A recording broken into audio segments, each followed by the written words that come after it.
Hi there, and welcome back to the Rangers News YouTube channel with Jordan Carlisle and Cammy Willis. How you doing? Just at this point, before we do the next video, we don't like to harass people too much for this sort of chat, but we just want to say thanks very much to everyone that's subbed so far. We're closing in on the 2K mark, so we've enjoyed doing the videos, and hopefully people have enjoyed watching them. But we're looking to kick on to that sort of 2K mark in the next week or so. So if you're enjoying what you're seeing but you're not subscribed yet, or this is the first time, feel free to click away, and that really helps us out. At this stage, we're just going to preview with some more optimism than prior videos. Thursday night's Europa League game against Braga, a team who, when the draw came out, everyone rejoiced. The draw came out when we had a Rangers team that were playing well and a Braga team who were mid-table in Portugal, had done well in their group stage, but now under Ruben Amorim, a new wizard-like head coach, I think they've won 9 of the last 10 games, beat Sporting Lisbon twice, won the League Cup in Portugal, beat Porto twice, beat Benfica away at the weekend.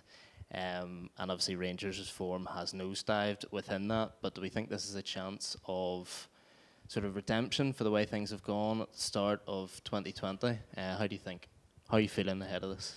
I'm very, very excited for Thursday night because big Europa League night at Ibrox, obviously, but also because it is a very welcome distraction to what's been happening in Scotland, and I hope that that's something that the players feel as well, because there's been so much pressure here over the course of the last month or so that it's affecting the players' performances, etc. And hopefully they can just shake that off, play without any fear, know that they're going to be playing a different team, know that there's going to be a higher standard of player, higher standard referee, higher standard of everything.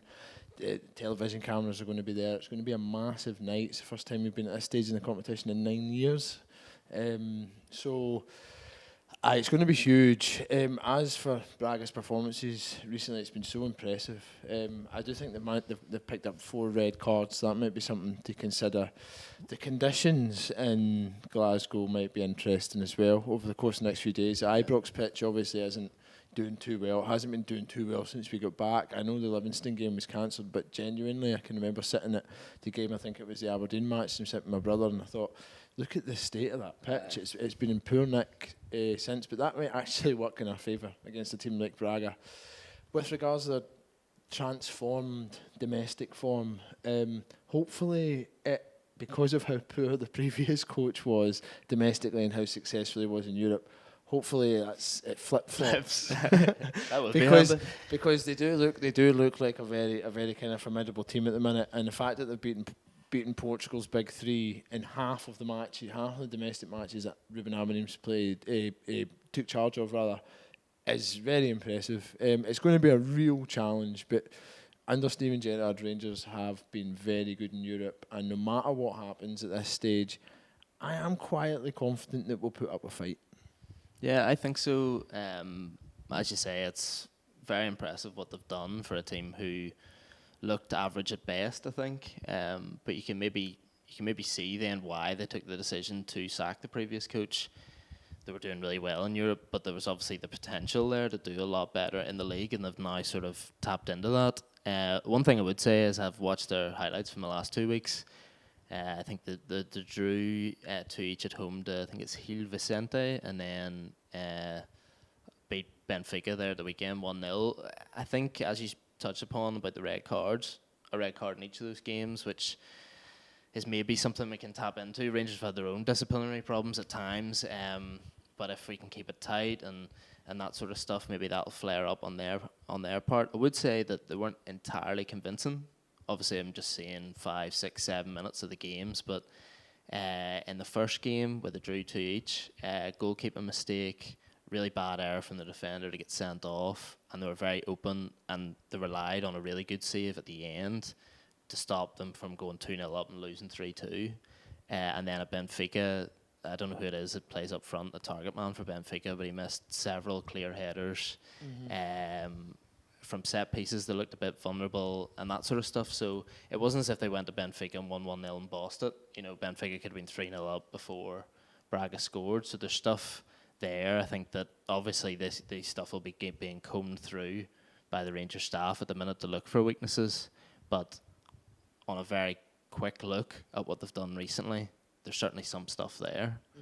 And obviously they've beat Porto. That's really impressive. But we also outplayed them twice earlier in the season, which you got to take confidence from too. They've never won in Scotland either, which is interesting. I think Hearts beat them and Celtic beat them, which I've seen, which was an interesting stat. So, I mean, that kind of bodes well. I mean, just go then. Just go to Ibrox, give it everything that we've got. I think that we've got players that can cause massive problems. They won't be used to playing a team like us either, because they've obviously had a break from European football since the new manager came in. So they'll do their homework. They'll be prepared. They've got a player in their team that Barcelona just bought for £29 million or something. Trinquao, is that his name? £20 million. They loaned him back. So they've obviously got massive quality. Whilst on paper you don't really know any of the players straight off the bat, but they're obviously a really talented team. Well, that was one thing when I went through the team sheets for both the games and that sort of stuff, and there are no names. There's some South American talent and stuff in there, but there are no household names that jump out at you. Whereas, when you're going in to play Feyenoord and Porto, there was a certain idea of players who could hurt you. Your Leroy Fers, your Alex Telles, your Musa Merengues, that sort of stuff. But there's not that going in here. But obviously, that sort of goes out the window if they're a good, cohesive unit. I mean, they're going to be a good team. You imagine that they will be, but just hopefully the power of the stadium and if the players can recapture the form that they showed in Europe in the first half of the season, we can show up. And I mean, it would at this stage be an upset given our form. But if we manage to get a big result on Thursday night, I think it could just shift the momentum of the supporters and the team. I think that it comes at a good time for us, not so much in terms of our form, but in terms of it's a welcome distraction. Like I said at the start, if we can get a result here, it'll lift the supporters, it'll lift the team, and hopefully we can carry it on back home. So I'm really looking forward to it. As far as what I think the result's going to be, I'm not sure. I'll sit on the fence with that, but I still think Not saying anything. I'm not saying it, not jinxing it, but I think that I'm still maybe as happy as I was when we got them in the draw, regardless of their form, because I know that they're a good team, but I would still have I still think that we've got a fighting chance against them. Yep. And when you compare that to like an Ajax or an Inter Milan, I wouldn't be feeling the same going into this match. You'd be nervous when you're going into it rather than excited, I think. Changes to the team? I think they play basically the same team that he played at Livingston. Maybe a Rebo come in. I don't think that you can drop Scott Arfield given the form that he's in. Barisic, you'll see Barisic as well. I think Barisic, because he was 50-50 before the Kelly game, said Gerrard, so if he didn't play him at the weekend, you imagine he's saving him then. So I think to see Barisic coming in, I mean, Kent's not been on great form, but he's a match winner and he loves a big match.